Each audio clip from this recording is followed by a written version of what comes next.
Hey everybody, Tekking101 here, coming to you from this scary forest with Retro Ryno. Ah, I'm scared. Where's Scoobat, man? I think he ran off and got murdered by Slender Man somewhere. Like Scooby-Doo.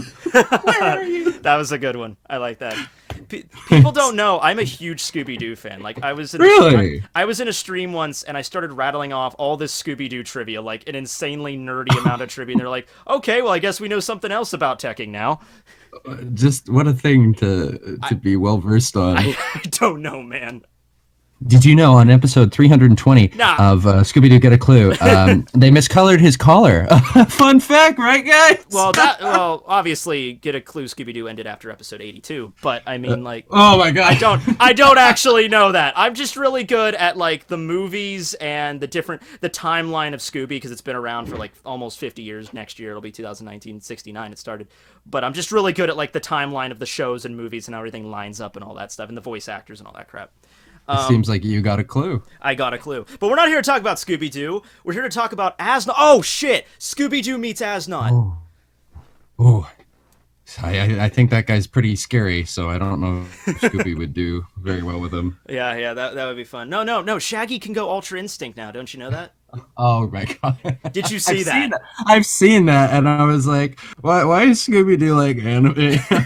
Yeah. It was a scene from The Phantom Sore, and it was a pretty good. Was it in that movie or something? What now? Wasn't John Cena in that movie? No. Or in There one were of the two. Scooby-Doo movies? I love how, guys. We'll get to Bleach in a second. Just hold tight. Scooby Doo's more important. Scooby-Doo for right now. This is, by the way, a pilot for a possible podcast I might do in the future. I don't know. But, Indeed. yeah, maybe. We'll see how that goes. But, yeah, there were two Scooby-Doo movies featuring WrestleMania star John Cena, of course. Of course, it was kind of a weird movie because you don't actually see him. So it's just a, Oh my god, I'm leaving. All right, everybody. So me and Retro are here today to do a good old-fashioned, no-holds-bar Bleach video. Retro, are you holding any bars? I am holding my table. Okay, that's not. I can't handle this. That's okay. Tables No don't bars count. are being held. No. Okay. No bars are being held. No bars are being held. Yeah. We of course, Retro is of course well known for his godly animation skills. In the creation of the final arc of Bleach in its glorious animated format. You can go check out his channel. I'll put in links and all that stuff below. I would love to do an annotation, but, you know, YouTube... That's not alive anymore. YouTube canned that concept a while back. So I'll throw up a card or something. You'll get to where you need to be. Right now on his channel, he's got an opening to the Bleach final arc, which is really solid. What's the name of that song, by the way, that's featured in that? It's I Am a Hero by Stereo Pony. It's a very catchy song. I've actually put It's that, like, really great. I have it on my phone, and I listen to it while I jog. And over the summer, it was one of my favorite tracks to listen to. It's unfortunate because Bleach had a lot of its songs done by Stereo Pony, but they broke up a few years ago. It fits so well. It really does feel like this could be a Bleach opening, you know? Yeah. I would do it a little differently now with the experience I've gained since then, but it's still pretty solid. I really enjoy it. Let me tell you a little because this is something I found out a while back. Are you familiar with the show Doctor Who?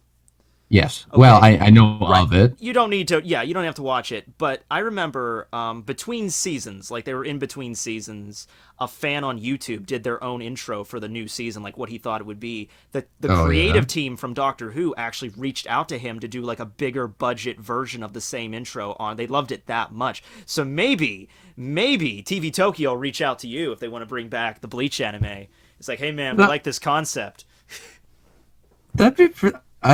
People have said that to me a whole bunch of times. Like they've said, why doesn't Studio P hire you or something like that? And although like it's really flattering, I wouldn't want to work in actual anime because we know about the working standards. Oh yeah, the and all working that. conditions are hell. But this would just be like, hey man. But something like that. But the way you've put it in that idea, I would really think that'd be cool. Yeah. In fact, Masashi Kudo, the director. Yes, I know Misashi lead animator Kudo. on Bleach. Some kudo.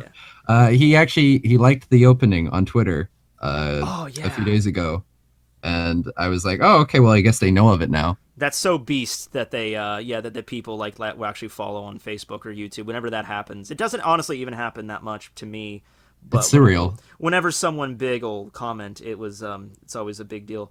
I have a little giddy moment, like, they noticed me.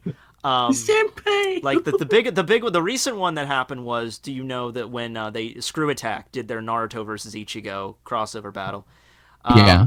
the Wiz from Wiz and Boomstick, he watched my like discussion video on it, and he liked Yeah, it. he was really active in the community during that Yeah. time. He said he tried to watch as many of them as he could, and I saw him commenting on videos, and I was like, whoa, that's weird. Yeah. He came down from his godly platform of over 1 million subscribers. It's crazy. But anyway, another video you've done recently is you did an animation of the first fight between Byakuya and Asnot. And so Indeed. I thought that'd be it's very topical. And I can play that at the bottom of the screen right now. Just to give you, just to show you the idea of his animation skills here and what it looks like. It's really good stuff. And so we were talking about this the other day, and we thought, let's do a Bleach video. And I've always liked Asnot. I thought he was one of the more well-established Sternritters. He's one of the very few that actually got like a backstory, kind of. And I really like the reviews I did with him, featuring him and his fight with like Rukiat. Those were like really fun to do. So I'm happy to talk about him again. Asnot is by far one of my favorite Sternritters. I think I like him more than Askin, because I know almost everyone's favorite Sternritter was Askin, and I know I'm stepping out into danger zone on that because everyone loves Askin. I love Askin too. He's great. But Asnot was there from the beginning. Oh, I mean, Askin was too, but like Asnot was performing. We were seeing him. We were seeing his powers, what he was capable of, his attitude towards things, and you kind of see a lot of sides to Asnot. And one of the more interesting things for me was there was a panel where Rukia tells Asnot, "Currently, I'm not alive," and you see his face, and he's like, "What the fuck? Wait, what?" And this confusion, and like it felt extremely genuine, and like that one I really liked. Yeah, and you could honestly. Just really kind of feel for him. You don't feel sympathetic towards him at all, like because he was horrendous. Oh yeah, he was horrible. He would toy with people in like the worst ways imaginable. That was his whole shtick. Yeah, and he pretty much got a boner off of everyone's fear and horror of anything. Yeah. The thing because whenever you have a large group in an anime, like a villainous group, especially one that's as large as the Sternritters, which over 26 members, because you have like the two Ys and you said over 26 because you're trying to remember how many letters. There are over 26. You have 2 letter A's, 2 letter Y's, and then there's Shaz, which nobody ever talks about, and yeah, but the thing is, though, you're always going to have the ones that are just boring. Like, I'm the big, tough, strong guy. I punch things really hard. That's my character. Which Mass Day Masculine, honestly... That was the first one that came to my mind. Yeah, when you kind of followed that, but at least Kubo made it fun with the whole he was like funny. Mexican luchador kind of aesthetic with all the crazy over-the-top attacks, names, and everything. But in terms of personality, really doesn't have a lot of stuff going on there. And I think that's why people like Askin as much as they did, because Askin was this guy, he had a very unique personality, he didn't really seem like a villain, he didn't even really seem like, I'm out to kill everyone, he was just kind of doing his own thing, and all that stuff, which is really why I liked him, and he had a very unique power as well. But Asnot was definitely another one, especially because when we get a glimpse of his backstory, which I usually start, when I start character discussions, I usually start with their backstory, and because I say backstory, I have to show a scene of their butt, because of course, when I'm talking about like Nami or something from One Piece, I don't think Asnot, I'm not going to show his butt, that's terrifying. No. But his backstory pretty much consisted of only, I think, a few pages in the manga, and it was him in a hospital somewhere, we can assume Germany, because it's in German. There's a Bible next to him, and it's spelled the way Bible would be, like Bible. I'm not even going to attempt to pronounce it, but the way it's spelled differently in German. So I think that's a key up. It was just that whole sequence is just so interesting because like it really makes you curious more about the character as the character. Because Kubo had a habit of, if you're seeing anything to do with the backstory, they're gonna die. Yeah. But with him, it was kind of like, whoa, like what is this kind of thing? Because I almost didn't even expect to get anything from Asnot. Yeah. But this little glimpse into his past is really interesting and you also get this feel for the atmosphere with so little information. Like he's in a hospital, he seems to be dying. He's on this breathalyzer, I think it was. Yeah, he was on some sort of breathing apparatus, something he was hooked up to. Yeah, And it's kind of it gave me a kind of a vibe of, because a lot of people connect the Quincy to like the Nazis, yes. you know. I mean, And it's it obvious. felt like, I mean, you cannot, yeah, you can't talk about direct it without connections. referencing the, yeah. And with Asnot, it kind of felt like it reminded me of you know the gas, the chemical warfare type things. Oh, yeah, in the World War. Oh, It yeah. felt like he was like he was a victim of it. He was scared for his life, because like that's kind of the feeling I got from him. And like Yeah, he when I does think have, about, because the fact he wears like a mask, you know, kind of gives it that kind of look. Yeah. and his face is really, because when he breaks it off, when Rukia froze him the first time, Yeah. and you see under, and it's like it reminds me. I watched a movie. I think it was last year, or maybe. Oh, you're well, talking it had about to be. how he had like the skin around it like broken off and stuff. Yeah, See, and that's a thing from like. Did you ever see Wonder Woman when it came out? the movie? No, I haven't. I didn't see that. Yeah. Not a fan of Well, the DC universe. More of a fan of the Marvel myself. I hate DC movies. Wonder Woman's the only good DC movie I've seen. I'll check it out then, But maybe. there's a part of it where it's taking place around that time, and Okay. she actually tries to fight Germans, and like there's like, I don't know if it wasn't like Hitler's Germany or anything like that. I think it was the First World War, and Okay. Yeah, like the what's it called? Not the Kaiser. Yeah, Kaiser yeah, Wilhelm. Yeah. and they have this mad scientist lady in it who wears a face mask, and she was hurt by one of her own chemical things, and she's a specialist in chemical things, and it's just that whole aspect to war, especially like back then, Mm-hmm. is probably one of the most horrific and terrifying, because it's like you're being killed from inside. Yeah. Like The it's thing not with bullets flying at you. Yeah, the thing with the Quincy's past is, you know, they've obviously like the Sternritter, like Basby's been around for apparently like hundreds of years or whatever. Baz B is over 1,000 years old as Yeah, well. and that's something that always confused me. Like, so are the like if you stay in the shadow dimension, are you like immortal? Does time stop, or did they go into like some sort of suspended animation? So, the scene with Asnot being in the hospital, that could have taken place in modern times. That could have taken place back during the World War One or World War Two. Well, with the breathing apparatus, maybe a little bit more recent, but you know, they Yeah. who knows? And I think he talked about. I think it was implied he had like cancer or something. Oh, that would be, yeah. Yeah. But about the mask thing, because I just wanted to bring this up, because I remember doing the review, and the deal was with that when he took his mask off or it got broken off of him. There was kind of a split discussing like the reason his face was always like that, or it was damaged a long time ago, and another people because Rukia froze it when he ripped And off he his ripped mask. off. It ripped off the skin along with it. That was another thing, which both are horrible and grisly. Well, he had to have been frozen he was obviously frozen on the top layer, right? And on the top layer was his mask. Yeah, so So yeah, and if his it, mask was like it metal and he had to rip that off, it would probably lift off like a layer of skin or something. Yeah. and also his eyes, right? Oh His eyes yeah, were yeah, frozen. the eyes too. So it can't be that. Oh, and it's disturbing too because his Sternritter symbol to release his is really okay. On his You eye. might know this better than I I've do. animated that. I've animated it. Yo, the eyeball. Rukia versus Yeah. Asnot. I'll throw that up there too. Yeah. Like you can imagine like he took it and like implanted it in his eyeball. Like, oh, it feels so delicious. Like, okay. The Nice. ed and the award for the edgiest Sternritter goes to. Yeah, really. Oh yeah, he's so edgy. This reminds me of like kids I knew from high school. There's no, I'm serious. There was a guy my freshman year started. We get on the bus, we get to the high school. As I'm getting off the bus, I look over at a bunch of kids that are walking into the school, and I noticed he was a senior. I never talked to him. I didn't really know much about him because, you know, I was a freshman when he was a senior, so I was only there 1 year and he left. But, you know, long black hair, mascara, pale, super huge baggy black pants, and like chains all over the place. Yeah, so kind I of knew a reminded guy me of like Asnot that. later on. I didn't even really start to think about him until just now, but it really kind of reminded me of that.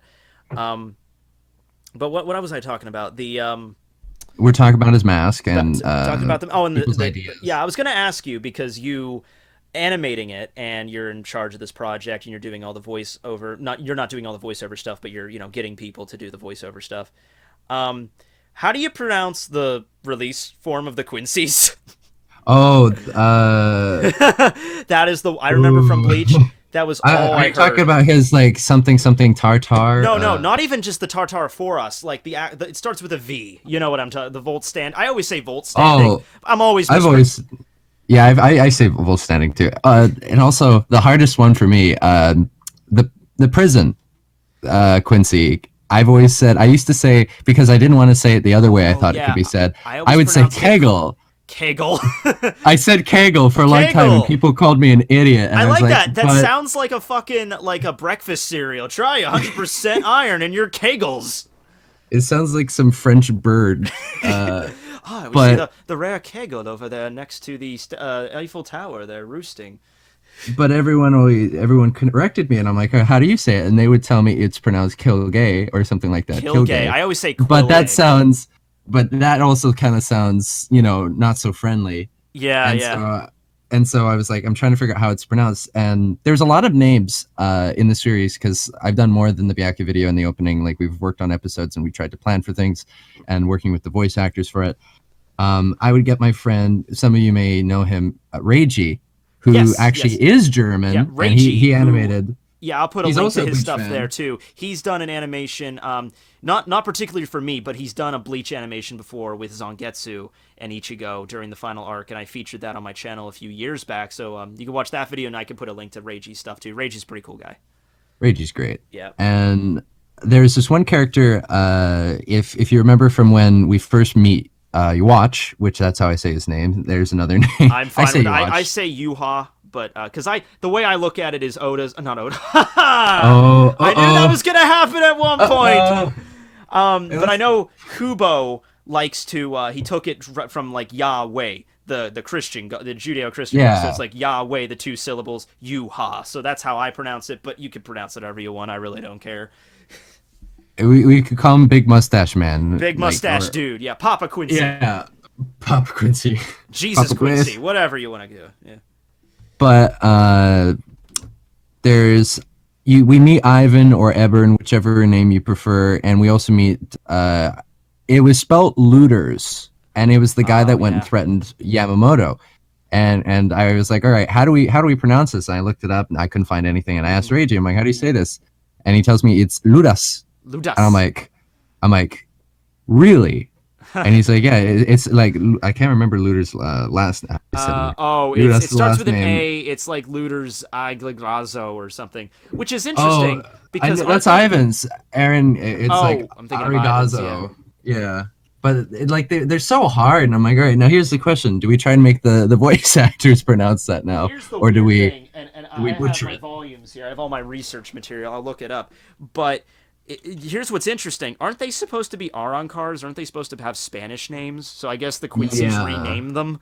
I don't know that because when Ivan first showed up, everyone was like, "Who is this dude?" Because he's standing in the window and he has the mask, but he's dressed like a Quincy. So there was debate there. Which is he?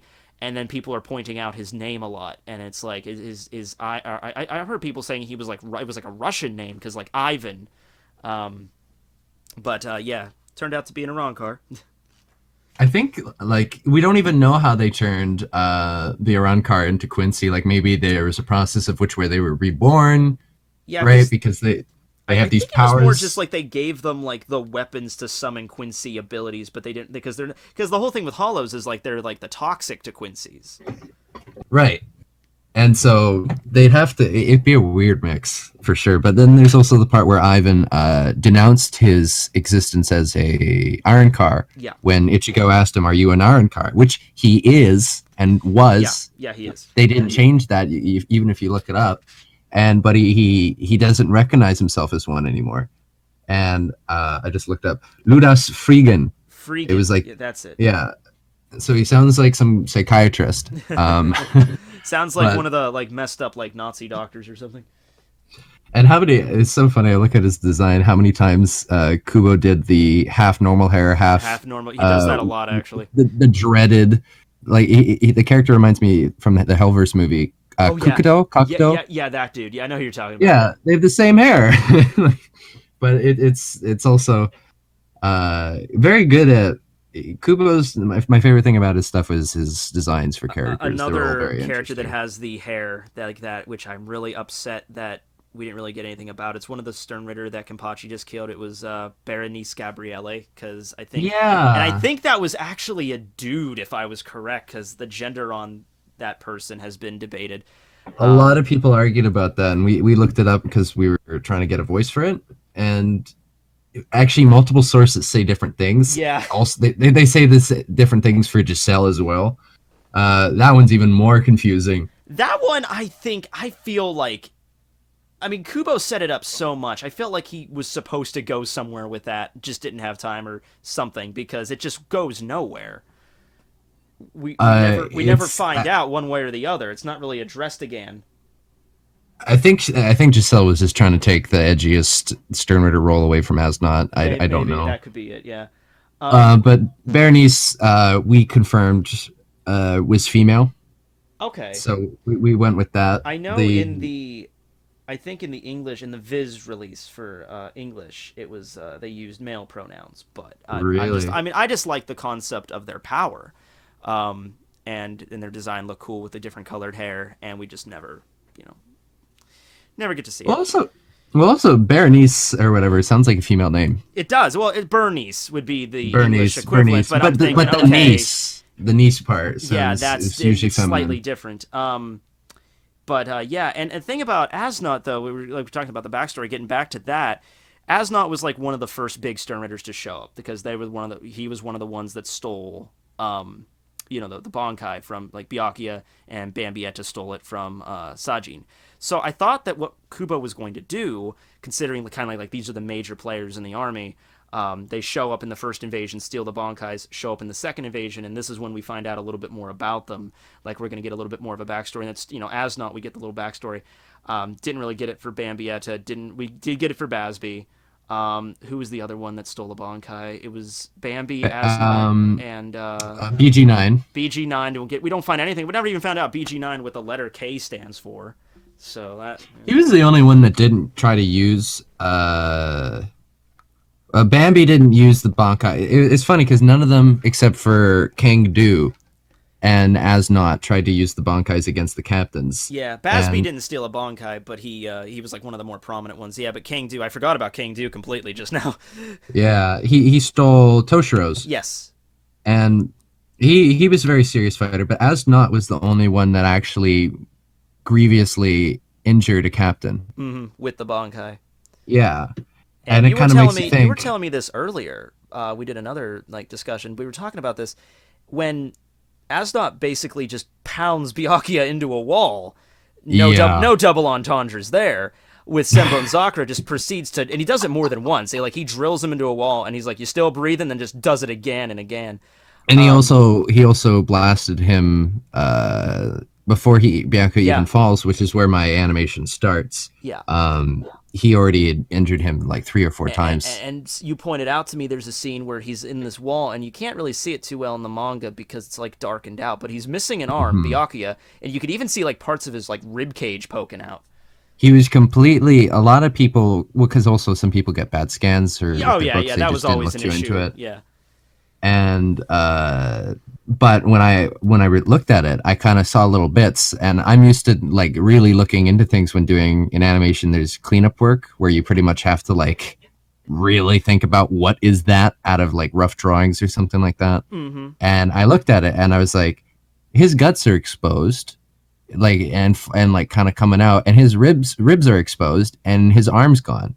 And you can even see his arm. It's not even debatable on the arm one, because when you see when Ichigo shows up to go fight Yuha, we see a back shot of Byakuya right before he drops his sword, and he's missing one of his hands. Mm-hmm. And so it's lot of that slipped by a lot of people, and even in Rayjii's animation, he didn't even know, and he worked on the animation for a long time. He reviewed it.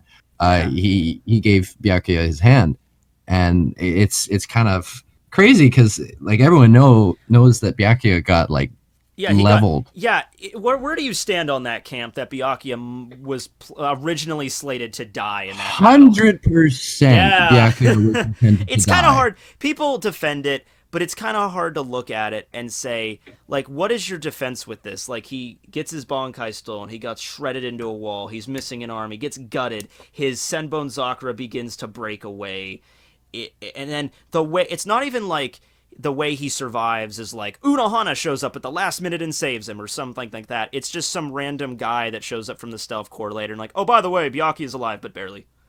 And it just seems like it was so thrown off to the side. Yeah. And there's the reasons. It'll go by faster to go about the reasons against the fact that he was supposed to die. Exactly. Here's the only things. One could argue Kubo was very known for making it seem like a character was going to die, and they have this big dramatic monologue. Say is Rukia against Iron Arrow, or however you say that. Yeah, I say Everyone's Iron Arrow, like, yeah. Yeah, and it's like, oh, she died. Or Chad against Kyoraku, or Chad against Noitora. Or Chad against...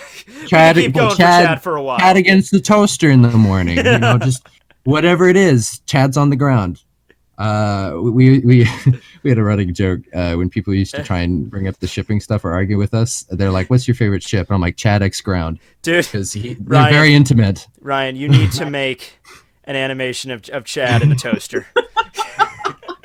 No. This is how it is. You have an animation. It's like a clip show of Chad in his various fights, like Chad versus Kyoraku down, Chad versus Noitora down. Just the levels, and then other things like he puts the toaster down, and then somehow he just ends up on the ground. The bread pops out and KOs him. Yeah. Oh, poor Chad. A victor has been decided. Poor Chad. Oh man. But it's not even plugged in. But something else with Asnot, going along like things that people miss. Anybody that hasn't read Bleach in a while, and I went back yesterday because I knew we were going to do this video today. I went back and read while I was in the bathroom. I was like, well, I got some time to kill. Let's read the entire... I'll be straight up. I'm like, well, I got time to kill. Let me read the entire Asnot fight here on the toilet. And pay attention to Asnot's eyes if you reread that fight. His eyes do some weird shit in that fight. It's funny because when I was drawing him, his pupils make up most of his eye. Yeah, it's like a cat.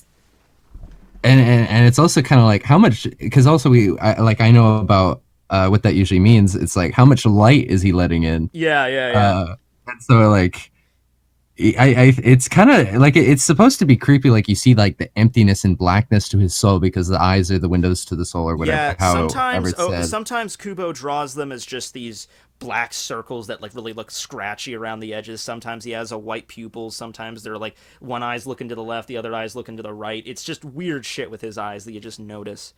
That's during his fight with Rukia mostly. I noticed that.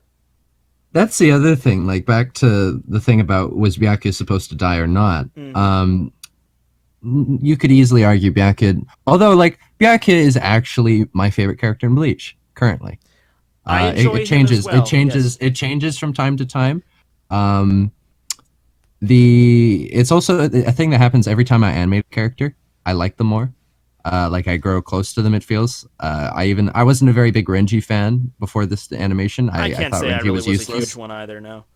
I thought he was useless. I thought he was arrogant without a foundation to base it off of, considering he is the Chad of the Soul Society. Yeah, a little bit. Like there's a scene where I understand like picking Ichigo up, trying like, come on Ichigo, let's go fight Yuha. Come on, we got this. Bashing him for no reason. And it's like, dude, Rayjii, like it's great that you are, you're confident and all that stuff, but like he just kicked our asses. Like we have no way of fighting him. It's just you basically he's aware that the series is coming to an end, and he's like, come on Ichigo, we got plot. Dude, we'll be fine. We're main characters. We'll be fine. Aizen will take it. It'll be great. Yeah. But and then he wins one fight, and it's like, oh, he acts like a badass just because he finally beats somebody. But it's almost crazy. He beat Mask. Yeah. And he beat one not level like an iron car back in the invasion of Grimjow. Yeah. And it was like one of the 100s. Yeah, like it wasn't even that impressive. Rayjii fought in wait, no. I don't even think Rayjii fought against one of the 100s. I think he killed. Yeah, no, he did. He did Zabimaru Taiho, the cannon. and he killed one of them. Oh, no. Yeah, that wasn't one of the hundreds. That was Ilfort Grants. That was a wrong card number, like 17 or something. Well, I just kind of meant like he wasn't one of the yeah, 1 no, to 10. Okay, I thought you were talking about the Pre-Verone. Yeah, Yeah, no, he did sorry, fight I meant like between 1 and 100. Yeah, in one of the numeros. Yeah, he killed Ilfort Grants. And then him and Uryu fight against Sile and get their asses kicked. Yeah. Like, I honestly thought Ikaku was stronger than him back then. I can see you looking at that from that perspective, yeah. Because the guy he fought was just plus Ikaku, the volcano guy. He had a Bankai as well that he had been hiding. Yeah. They both had Bankai. Eterad Leonis. Yeah, he really, that was a really good fight. I love that one. That was one of my favorite ones because this was back when Bleach was still like airing the Bound arc in the anime, and I was like, "Come on, I know what comes after the Bound arc. I want to get to the Ironcars." So I would be watching the subbed anime on my really shitty 2008 internet connection. Great. Being able to load for 30 seconds and then have to wait another 5 minutes to load another 30 seconds. But one of the episodes I watched a lot was that one where he goes Bankai. Especially in the Japanese when he says it, it's just so like Bankai. Yeah. Oh yeah. I think I told you about that like last week. Apparently Ikaku's voice actor is Link. That's insane. Ikaku's voice actor in the Japanese, right, is Link from everything you know except for Breath of the Wild. Yes. Now, obviously, Link is not a character known to be very vocal, but all the times, every single game Link voice is voiced in, except for Breath of the Wild. So Ocarina of Time, Majora's Mask, all that stuff. Every time you hear Link grunt or Adult Link. Yeah, not Kid Link from Ocarina or Toon Link. Probably not Toon Link. Not Toon Link. The most famous Link voice. Yeah, the most famous one with all the grunts and everything. That's Ikaku's voice actor. Yeah. Link has a Bankai confirmed. Yeah, and then I told you this is getting off the rails, but we'll get back to it right after this. If you've ever watched The Shawshank Redemption, the guy that plays the really hard ass jailer, Byron Hadley, the really hard ass jailer, he voices Mr. Krabs on SpongeBob. And it's like weird things you find out. But anyway, okay, I want to move on to Asnod's fight with Rukia because that's the big one. Because I am of course a Rukia. I don't know if you've heard Retro, but I'm kind of a fan of Rukia, just a little bit of one. You can't see right now, but I have a Rukia pop figure and a body pillow and other. Oh wow! No. And where the camera is above the desk, and continue on. Yeah, this is the great thing about not doing camera with the. But no, yeah, so I don't even know where to begin with this one. Asnod has a button fetish. Did you ever notice that with all the buttons? Yeah, he has so many. It's like that guy you knew back in high school. With the chains that's what I mean. Like it's weird. And his arms are freakishly long. Yeah. And it's funny because you told me you have a little hidden Slenderman back there. Yeah, he's off in the corner down there on the left. Yeah. He's like Slenderman with a very, very badly made wig. Yeah, and actually, I think there was debate for a while whether or not what Asnod's gender was, because he really looks like Sadako from The Ring. A lot of people commented on my video. They're like, "Wait, Asnod's not female," and I was like, "Aha." People were crushed by that. Like, damn it, I was weirdly turned on by that. Dude, I was. And after the release, I'm sorry. No, You're physically after the release, disgusted.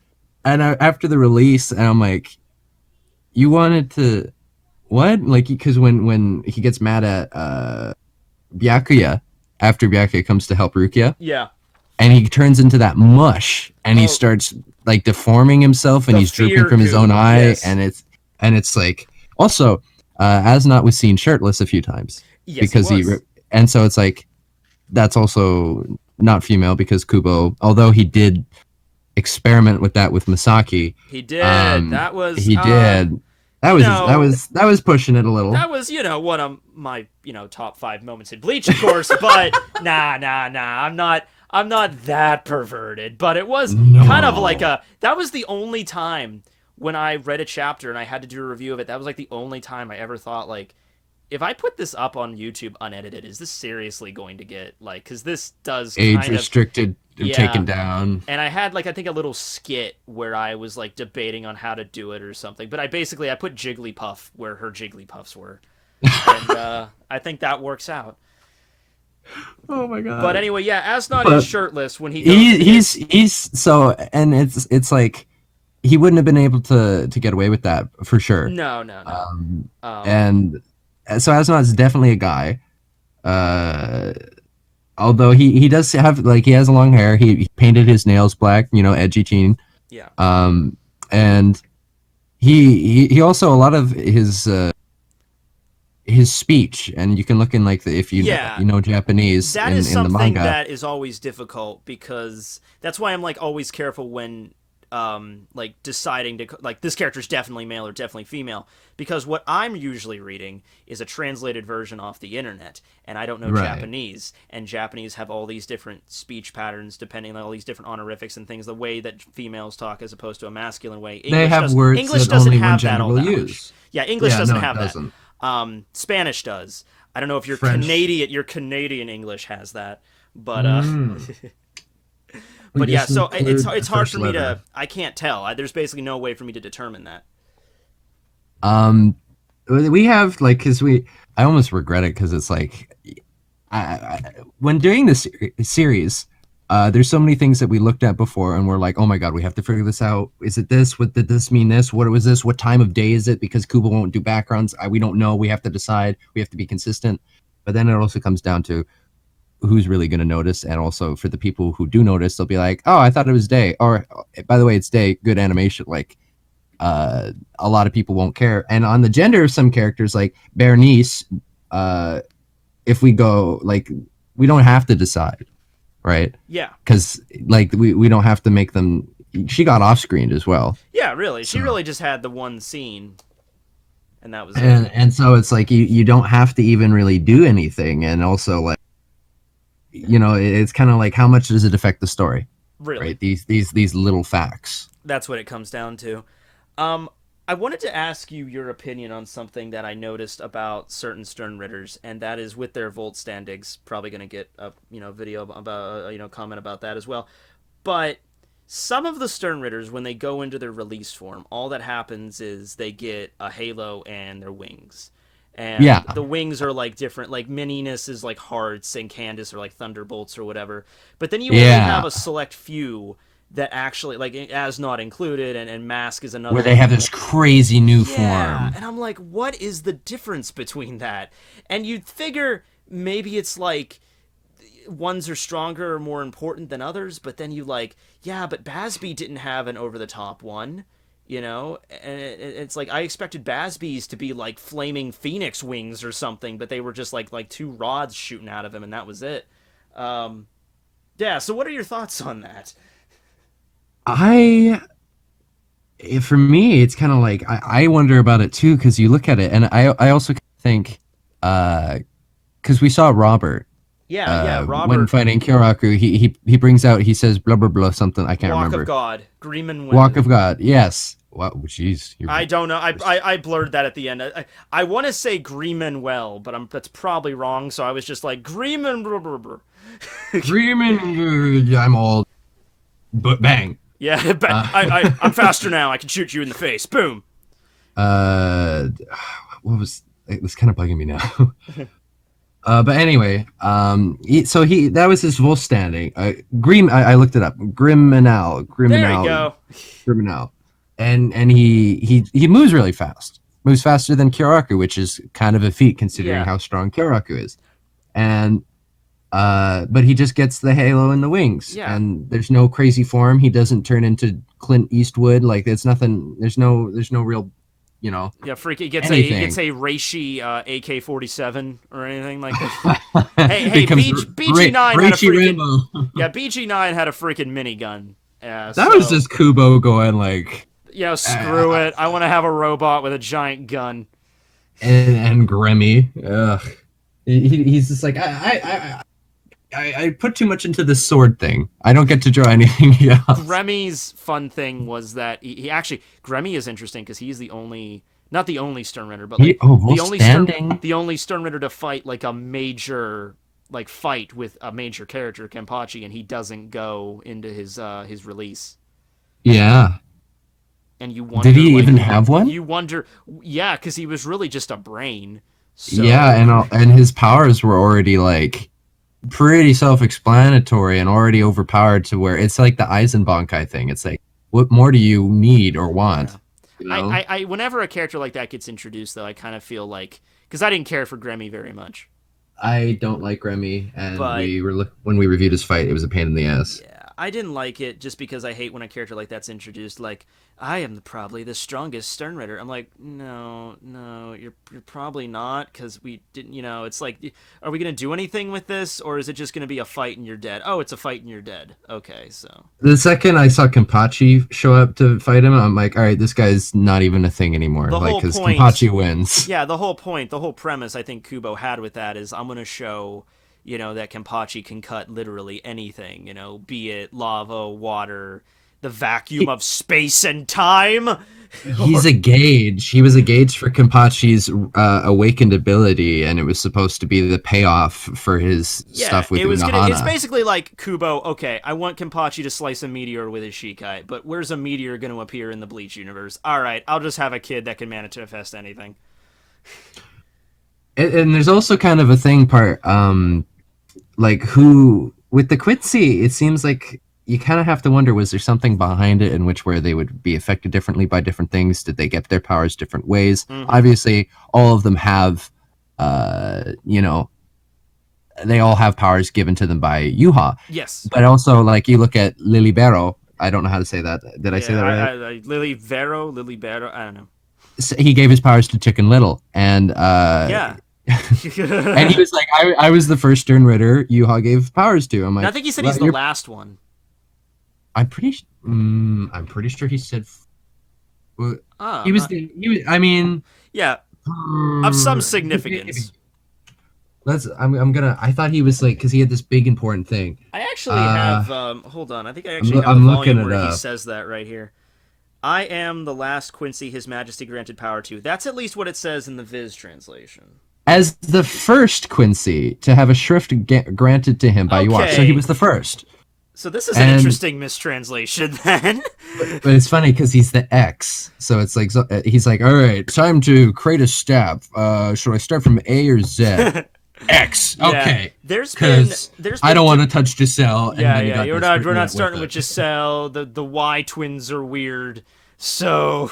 And what a freaking freak show of a cast he got, like. Yeah.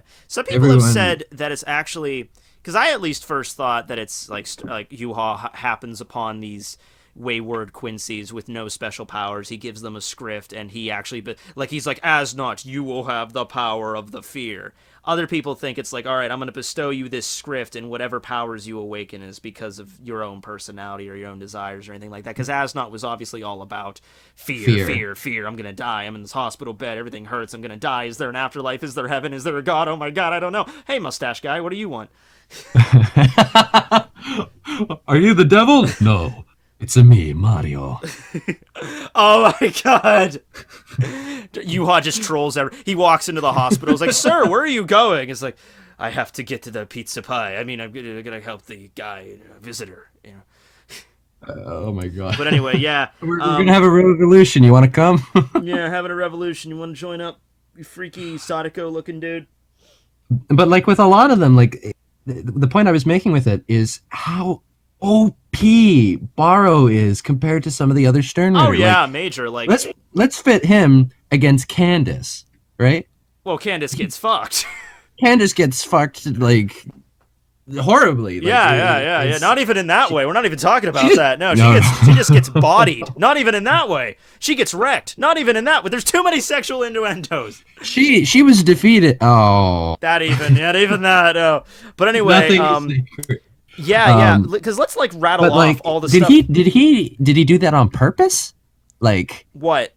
Did he choose how strong of a power to give to certain people? I have no idea how that works. Because we look at it, the way he implies it, regardless of whether it's first or last, he seems to imply because of the order in which I became a Sternritter, therefore I'm the strongest Sternritter. But then Giselle should be the strongest. We don't know if he went in alphabetical order, though. Oh, wait. That's right. Yeah, we don't know for a fact. I mean, we know Yuha is A, but we don't know, and Jugo is B. but we don't know if he went C, D, E, F, G right down the line like that. I think that must be his arrogance though, because like with Barrow, he thought he had a god complex. Oh, right? no, he didn't think he had a god complex. He had a god complex big time. Yeah, and the other thing is also who was the last person to get a shrimp? It was Uryu, who He was. If you ask Kubo or the other Quincy, was completely broken, overpowered, but we really never saw him fight, so we don't know. No. That battle between him and Hashwolf was one of the most disappointing things because it was basically just a game of like hot potato back and forth. Like, I have a power to absorb all injuries you give to me. Well, I have a power to take those injuries and reverse them back on you. Yes, but I can just reverse the power back on you with my shield. Well, we'll keep going until someone dies. And it's a lot of talking, which I'm not against because, they do, those two obviously have a lot to discuss. Because there was like a hatred between like a kind of like, ooh, you're the A, but I'm the B, but I'm your master's, I'm his majesty. The new child. Yeah. So there's obviously things to go with that, but the whole battle didn't really do anything. We don't even get to see Jugo's release. It's just it's just basically them talking back and forth as they're exchanging blows, and they don't really actually have a serious fight. And with it, but like to take it kind of back to what we were originally talking about with Asnod, look at his powers, and he has this crazy form, like you're saying. Barrow had a very outlandish form. He becomes like God Chicken Little. Yeah. Mask, not crazy, but he becomes Nacho Libre. Nacho Libre. I remember that movie. I'm trying to think of all the other ones. Askin was elaborate. His had the Askins was cool. He got a visor. Gerard was Gerard was. We're not even going to talk about Gerard. Yeah, that was horrible. But he had a form. That was a form. Yeah. No, Pernida. I don't know if that was because he got injured or because also how did he fit that freaking hand into that little cloak? Like I don't get that. I think it was like it was like a shape shifting ability. So it's like while in that form he decided to take the form of like a human size giant arm that had he wanted to become an Ewok at first. Man. Yeah. and Kenpachi, fuck you, and then he's like, all right, I'm a hand. Okay. Like, all right, I don't care. Then he gets his kneecaps screwed over, so that was funny. Oh, but yeah. But some of them don't have anything. Like Bambi, she gets her wings, she blows shit up. Never really did anything. Bambi's is a little bit different because her wings, her arms become her wings, like she becomes like a harpy kind of thing. Yeah, hers are a little bit different. But Asnod and all the other ones that have the unique one, they have that cool ability. Like Asnod has the ability to set up like that fear dome with like all the eyes and like to turn into goo and everything. He had so many forms. Asnod also feels like one of the fleshed out. Pardon the pun, because of what he did to himself. Yeah. But he felt like one of the more fleshed out characters because when you saw him. I hate one of the things I really didn't like in Bleach, although I do like Bleach a lot, is when you made a character and they fight and they die and that's all you get from them. Like that you get one fight from them and then they're gone. It's like, wow, you were really important. You were a good character of the series. As not, he had a timeline, right? Yes. He fights Rayjii and all these little guys in the beginning. He's owning them. Byakuya comes in. He actually defeats Byakuya and he keeps the Bankai. He goes off. Rukia comes in, but also Asnod talks back at the base and all that, and when, that was actually some of my favorite moments when we get to see the Quincy at their hometown. Yeah. When they're planning their next attack, kind of thing. It actually felt like a war, which is kind of what this was supposed to be. Yeah, and instead of the usual Kubo, all right, everyone split into 1v1s, occasional 2v1s in case Rayjii needs to look strong, mask Rayjii, Kensei Rose, Kensei Rose, you're going to get owned, don't use your mask. Like, it felt like really organized, whereas war is really chaotic and messy. And as Nodt kind of felt like wherever he went, the chaos followed him, which I really liked, and it was destructive. It was like he had a presence to himself. Like, okay, Asnod's here. Oh yeah, shit's about to go down. Moment when Rukia was walking around and she just hears a voice and she turns and she doesn't actually see him, and then his felt like a boss battle. His freaking hand looked like it's like dripping with liquid. Like grabs her hand and it's like holy shit. There was he a had really good. presence. There was a really good theme that somebody had on YouTube. I think it was taken from something else. I don't think it was like a something that was for Asnot, but there was like this really like synthesizer like heartbeat theme thing. I'll throw it up while I edit. I'll edit this later. But it was like it fit him very well, like the tension rising when he's ever on screen. It was perfectly done, and honestly, the first thing I ever animated for the project was besides my first attempt I did in school, but that was just because I liked Bleach. I didn't even know about the final arc. For this project, first thing I ever animated was Rukia versus Asnot because of how much I like him, and his fights were interesting. They were fun. I might have to tone it down due to like my budget and my ability and my team. Right. But when we wanted to animate Rukia versus Asnot, I wanted him to chase her like Predator, like high-speed Predator alien around the town that she froze when he goes into freaky mode. And like she would like run into a building. Like I actually wanted it to seem like a fight. She has to dodge him kind of thing. Instead of just kind of like, because they kind of stood in the same area and just kind of like, it was a fight. All right, I mean, it was release cool. form. Yeah. Release form. Yeah. Like it felt like two battleships firing at each other rather than. Did you feel that his fight with Rukia and the finish? Do you think that was well done? Do you think it got enough chapters? Rukia fight was good. Yeah, okay. It was very good. And Byakuya don't just say that because I'm a fan of Rukia. If you don't, it's okay. No. Rukia is one of my favorite characters as well. She wasn't getting too much in the final arc, in my opinion. You weren't seeing too much of her. Yeah, that's fair. Opposed to what we had seen through the rest of the series. But that is fair considering Kuba decided to introduce so many new characters. Everyone needs a time you have to introduce people now this late in the game. Yeah, and it was more about, I think, the villains in the final arc than the heroes. I mean, you get the Squad Zero and everything, but... why did he introduce so many characters? I don't know. Why did he introduce those two Shinigami at the beginning of the arc? Which... I don't think we've. I don't know if I should talk about it, but I'm just gonna say that they died during the second invasion and just. They didn't die. They didn't, and in fact, they actually got. It's confirmed they didn't die because he got a seat in the 13th squad. When was that? Like in a light novel or something?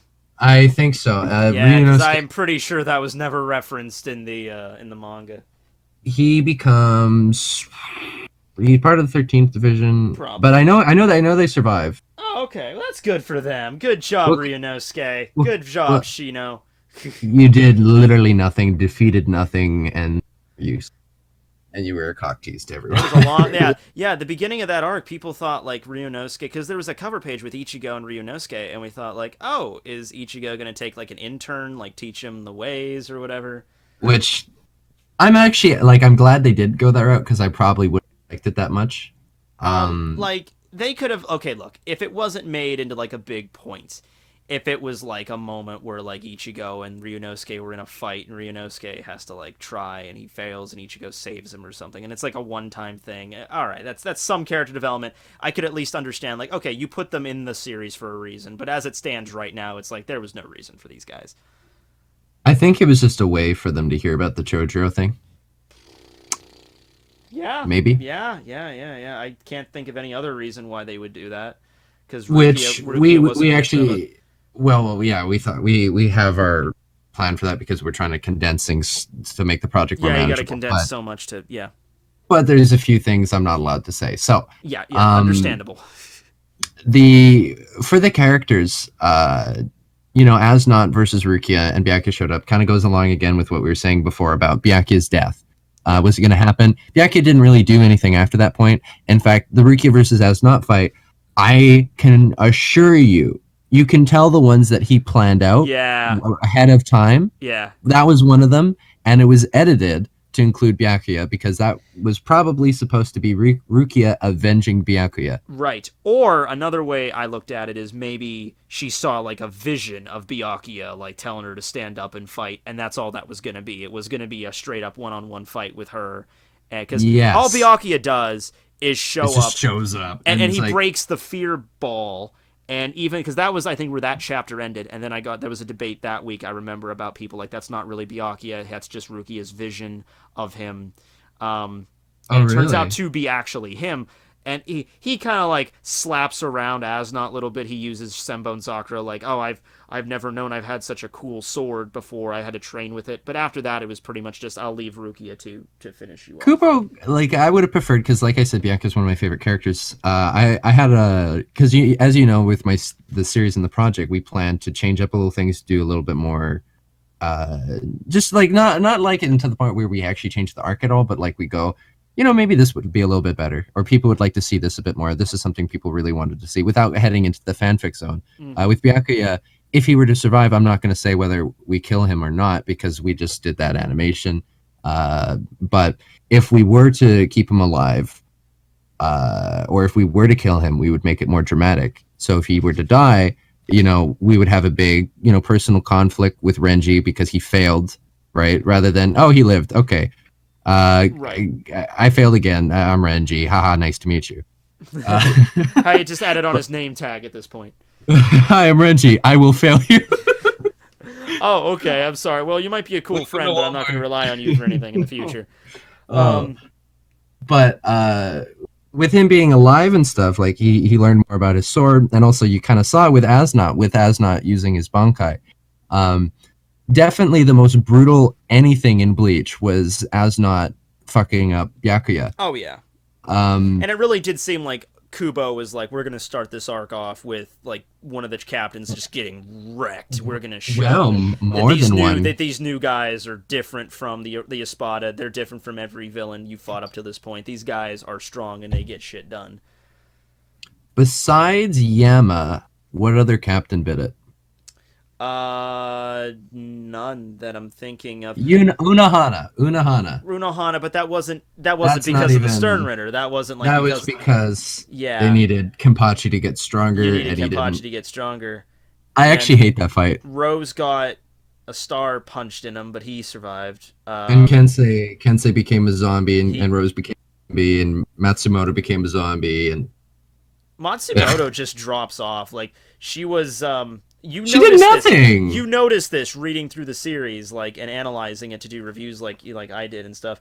It's that like, so Matsumoto's a zombie, and then you have a scene with Mayuri, and he's like, okay, I de-zombified them, and you see Matsumoto in the tank, and then Toshiro goes off to fight against Gerard. She didn't go with him. We never see Matsumoto again the last time. Well, we see her during the final 2 chapters. Kubo explained where she was, by the way. Yeah. She was using, she went down to Soul Society and was using Haineko to destroy debris falling from the Royal Guard Palace, or the new Vandenrake place. When did he do that? When did he explain that? In the new light novels, apparently. Oh, like Kubo, that's what I heard. Like Kubo himself said this. Pretty much all the light novels is Kubo's will written by someone else. Yeah, I was gonna say. But all right, I'll check that out. They should be considered canon. Like, for the most part, they should be considered canon. All right. I just wish that if that, and I've heard this before, and I've never read any, but I've looked at, people say, oh, read this and look at this. I would just like it for Kubo to like flat out say, like, at the beginning of the book, like, just to let you know this is canon. Yeah, but instead just to make it certain for the fandom, so there's not a split. But yeah, like why cause that argument? I think they'd like to interpret it, if you will, in case. I think that's just trying to play it safe technique, because it's like, if you don't like it, and the other guy is like, they'll blame you. It'll be great. yeah, because it's not actually Kubo that does it. But the other guy's really good at writing. Yeah, I forget his name. It starts with an R. It's like Ryugu or Ryaga or something. Ryugu, yeah. Ragyo, I think. Ragyo, something like that, who writes a lot of the light novels, yeah. But I'm not a fan of the material in the light novels. I've heard about them. Not a fan of the choices for a lot of the things, including the fact that all of the female Sternritter survived. Really? All of them. Huh. Even Bambi, who died twice and was eaten by Giselle. That was a sexual reference, because it actually was. Literally, if you rewatch that scene, assault. It was. Son of a bitch. They survived, and they're in Hueco Mundo. That reminds me of that April Fool's joke I did, where I set up, I don't know if you saw it, But the joke was that Bleach was getting a spin-off manga, and it Was it Con? and it was featuring Chad as the main character. Yes, okay, I remember that. And it was I Chad named or Con. yeah, I got a like one of my artists to draw like a title page and the sketches to make it look legit. And the premise was it was going to be a sports boxing manga focused on Chad going all over the world and boxing leading up to the final chapter of Bleach where he's like a heavyweight boxer. And I introduced Menina's McAllen. She survived. She's the power. And then she's going to become a boxer. And she fights him like Little Mac fighting. Yeah. And I invented all these other characters. Like one of them was like, you know, Chad had his grandfather that passed away, and he has like a brother, so it was like his great uncle that's like his boxing manager and shit.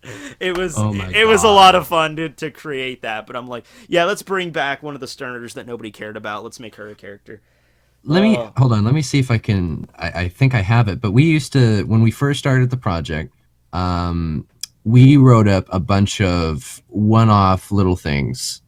For what were they called? You know, Shinigami Golden. Oh yeah, like, Shinigami Cup Golden.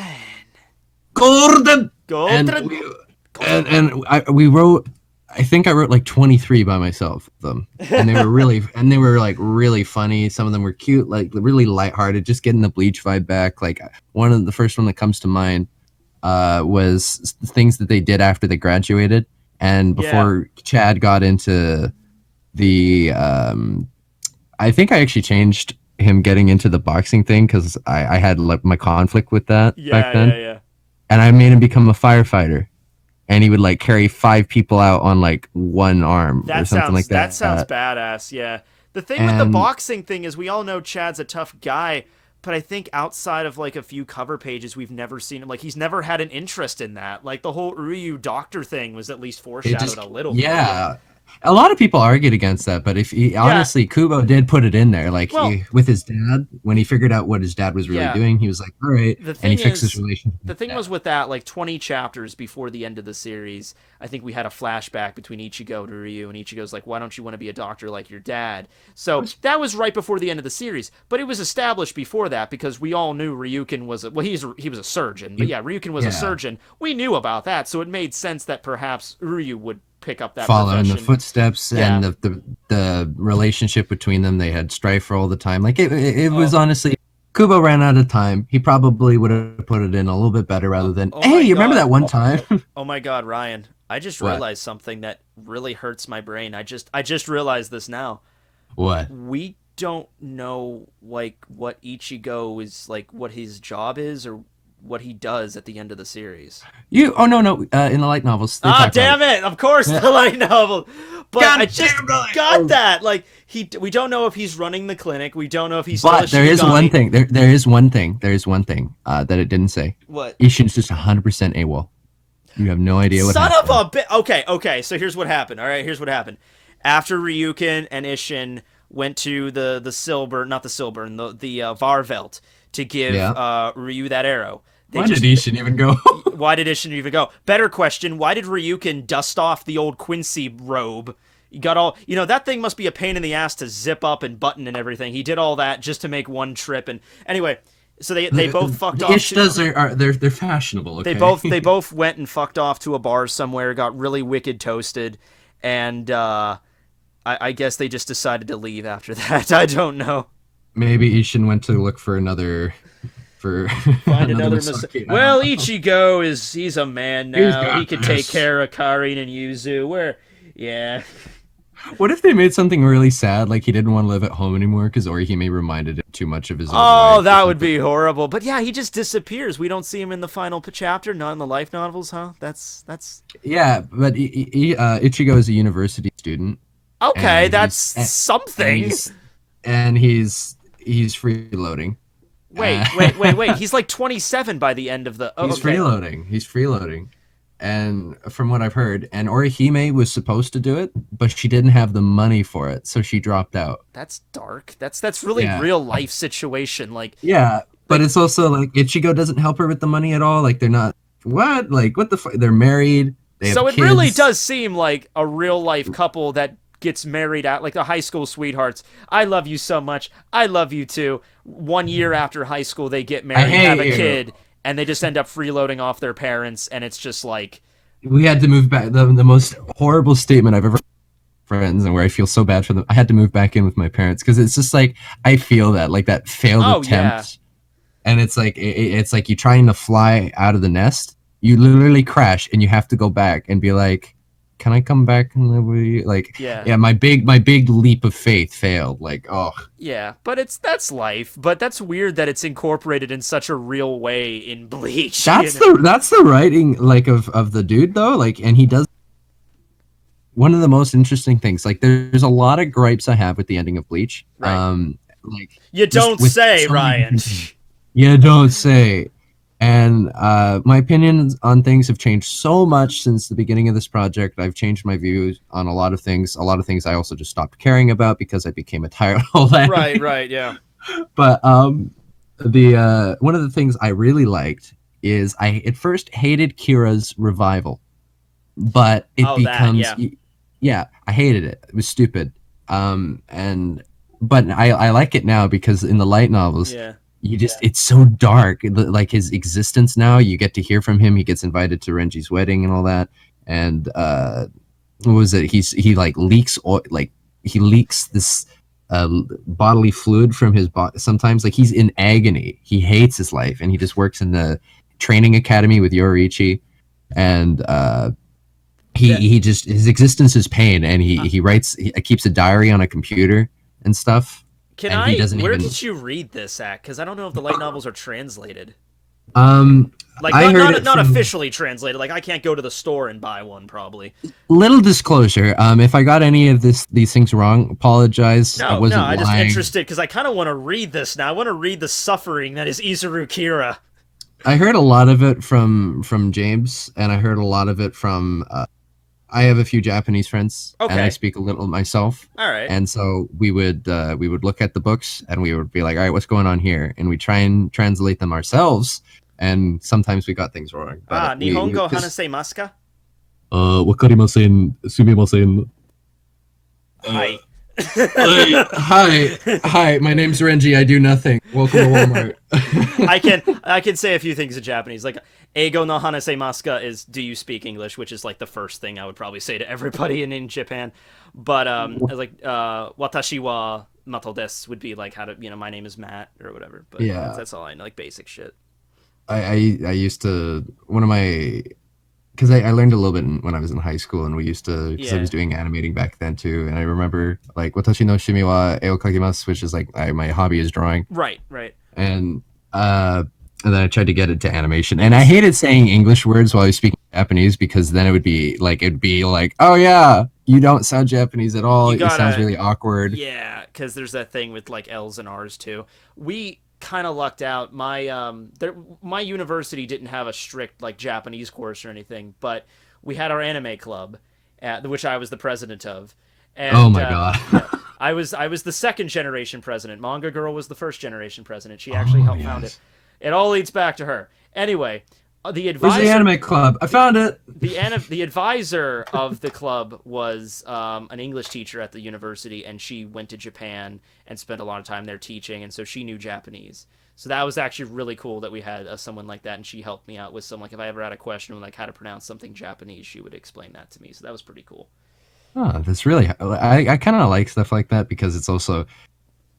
I don't feel this guilt. Like I have a lot of friends that learn it, and they feel like they're a weeaboo or something like that, or there's some nerd for learning it. But if you actually plan to use it, right, then it's like, good on you for learning a second language, because there's a lot of people in Canada and in America that don't know a second language, and it's a good experience. And in my job also, it's extremely helpful because like animation, and especially the type of animation I do, a lot of it's based in Japan. I'm actually working on an actual anime right now. Am I allowed to say that I'm working for it? I don't know. Are you? Well, I won't. Did you sign a NDA?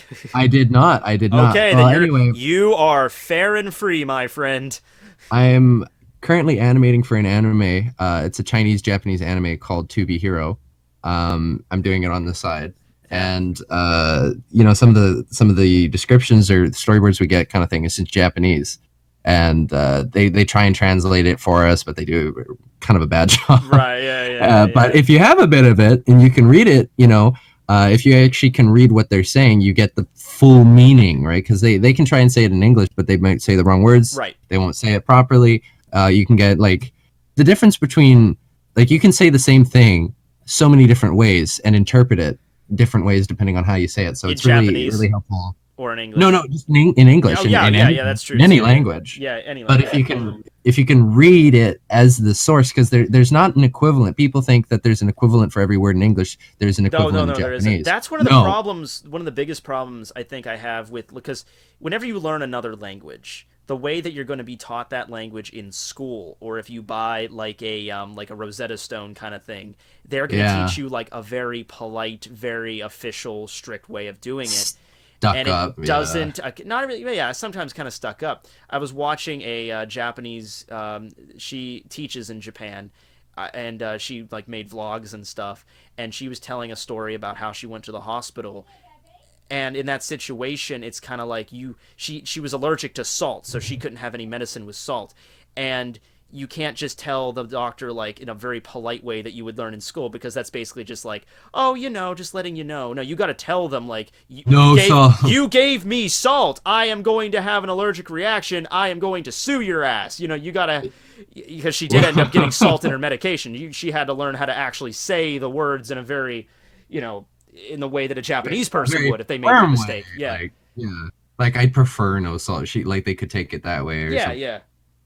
But like there's my Japanese teacher, he taught me to say when meeting like a new person that was like, you know, you want to make an impression, use watakushi, which is like watashi, but like uber disgusting over formal.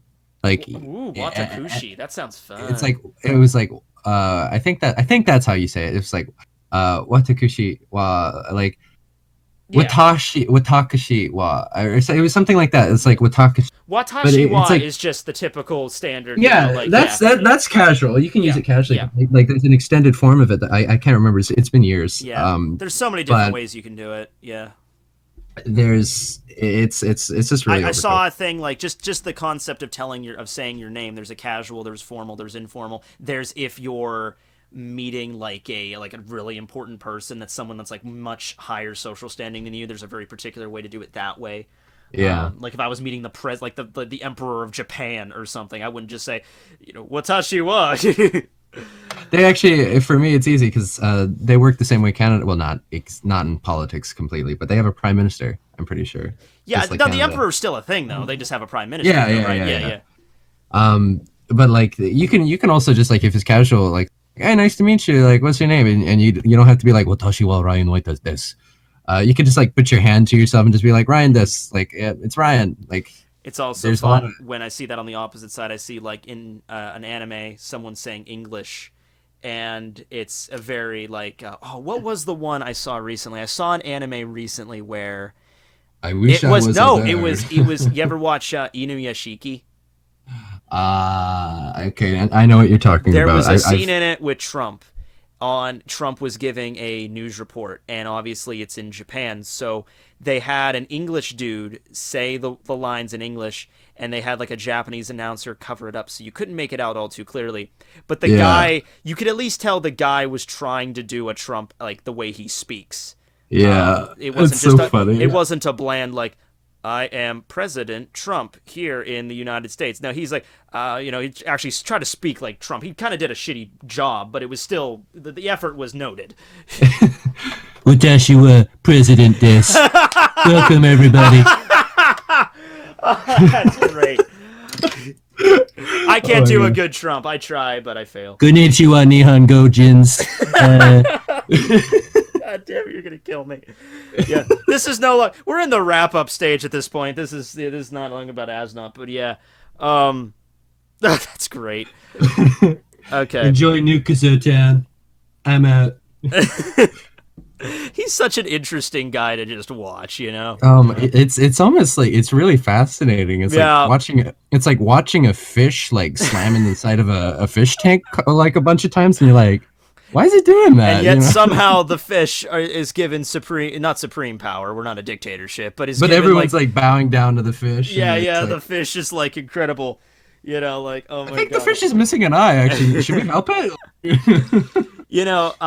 Because when he got elected, and not to get political, but when he got elected, there was a lot of people that were like, America's doomed, and I didn't think America was doomed. I just thought it would be, it's not my option. People overestimate how much power the president. Yeah, we're gonna see how this is going. Now, I still don't like Trump, but now it's just like, it's just you wake up in the morning. Probably the worst of it. Yeah, you wake up, you look on Facebook, you see what's trending each day, and it's just like, oh, Trump tweeted this. I'm like, all right, we'll just add that to the pile, But it would also have to be like, if Trump were to say something horrible, the rest of the world knows how blunt or inconsiderate he can be with his words, and not everyone's going to be like. It's lost its edge a little bit, to be honest. Yeah, and it's like people stop taking it seriously, so don't be so worried or whatever.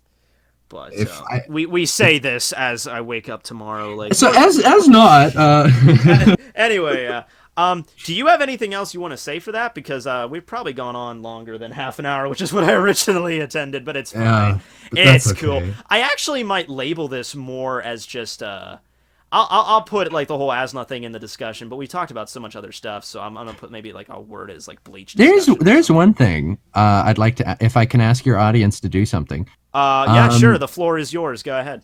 Okay. Oh man, this floor is nice. I know it's actually it's kind of dirty. My floor only feels like 15,000. This is like this. What is it? 200? Like this is great. 213K, but who's counting?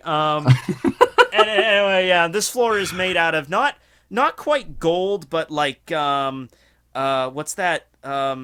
Silver? Not silver. Like I don't know, copper. My floor is made out of copper. Oh, you're referring to the YouTube. Okay. Yeah. I mean, I guess it could be silver, but it's not real. It's silver plated.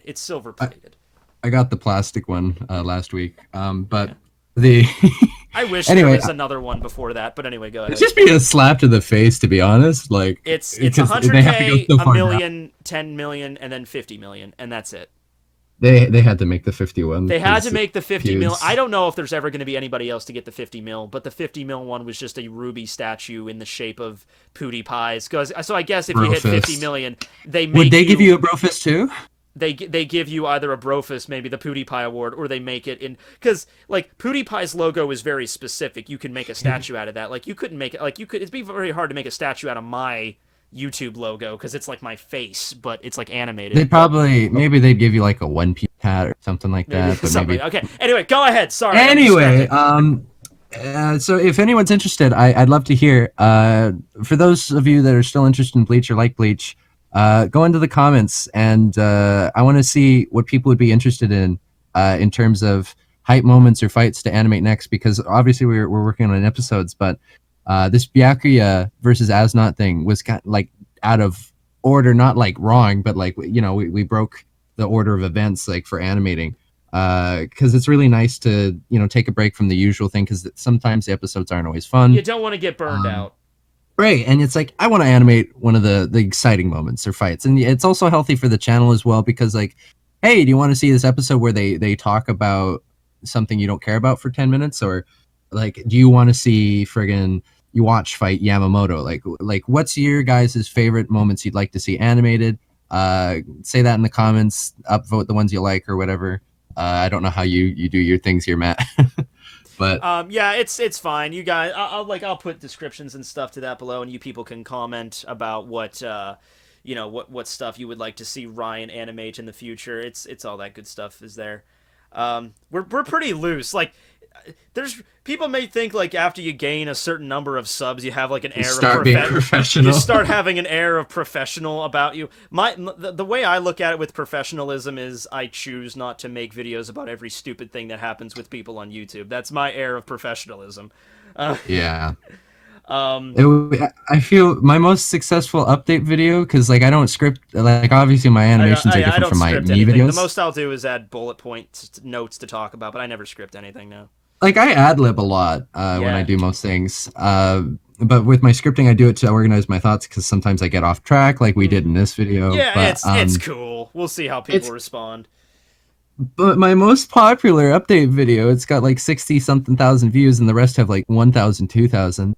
I fucking belched Hey. at the beginning, and I was like, "This is the one that got." That's how it So is. That's embarrassed. how it is with me, man. Like I'll look at my top like videos. One of them is the all Bonkai video, which I put a lot of effort into that one, so that I'm fine with. The other two of my top 3 videos, my number 3 video is a video I actually made for school. It was like a generic. I was doing this assignment in Oh. my one of my finals for a class, in order to get my bachelor's degree, which I actually just got like 2 days ago. Was Hey, Yeah, congratulations. thank you. It only took 6 years. I Oh had my to do god. a multi-platform storytelling kind of thing, so I had to do something in a blog post, something in a social media, something in a magazine article format. And because I like videos, I do that. I asked my professor, "Can I do a video?" And she's like, "Yeah, sure, go for it." And so I made just a generic like 10-minute video on how to make a YouTube video. That was the topic. That's a And video? yeah, Oh. and you can it's yeah, and I uploaded it to YouTube so my professor could watch it to grade me. But like 2 weeks pass after it, and I'm just kind of sitting there, and I'm thinking, you know what? I'll put this up live, public, and I put in the description, what this video is. This was just a thing I made for school. It wasn't intended to be on my channel, but I figured, what the hell? That video has like 800,000 hits. Oh my god. And then my most viewed video is where I'm just sitting in my pajamas, shitty fucking hair. My bed is a mess.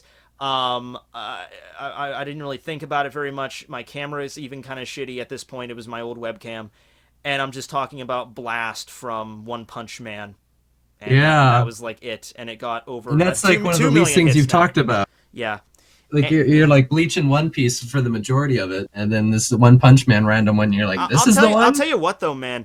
Your channel, cause like when I had 15,000 subs, it was like very consistent in the number of views I was getting. Like the fact that it might be inconsistent, but the fact you're getting any videos that get like, holy crap, like this video makes like 6 times what this video's getting or something or more. That's like a good thing, I would say, because it's It's a like good thing. you have potential. That means that people like watching your shit. Yeah. With me, it was like every video I'd put out would be like 4, 5, 6,000 views. Like I remember back in the days when if a video hit 10,000, that was cause for like raucous celebration. The opening was the first time I ever felt any sort of like reward for my hard work, and I just felt so happy after Yeah. that. And the Byakuya video, it's definitely slowed down an extreme amount. Like it went in the first 2 days, it had like 80,000 views. I'm Yeah, like, right. what the hell? Yeah. Because like I usually get like 80 views a day. Like it's horrible. Have you But have you promoted it anywhere else or? there's a bunch of like websites that did like articles on it. I did it on Twitter, and I actually aimed for the 27th because there's an event every 27th of the month called Anna Monthly, run by Rubber Ninja or Ross from Game Grumps. Or Oh from yeah, his yeah, yeah. own thing. You were telling me about this guy. Yeah. Yeah, and so like it's a free exposure thing for animators. So I tried to take advantage of that. Did he choose you? He retweeted it, Oh, there you go. and so I was like, yeah, victory, nice, great. Game Grumps approves. But yeah, we should probably wrap up. Yeah, we but- should probably wrap this up, I guess. I don't know, because I'll go John on for way longer than a video than I probably should, and I'll get people that are like, you know what, Tekking, I just like listening to your voice, and I'm like, okay, cool. So I'm thinking, You I'm enjoy. feeling, you have a very like radio centric voice too. I feel like this video is gonna do pretty well. Hopefully. I have a feeling that people might just be like, I like to hear you two talking about whatever. I saw a lot of comments on that old stream we did, but Yeah, that was a lot of fun to do that too. That was like a random, because when I do live streams, it's always so much fun because it's just like, I don't know what the fuck's gonna happen. Whatever happens, happens. It's just how it goes. live streams are my favorite Yeah. too. But anyway, thanks for being here, Ryan.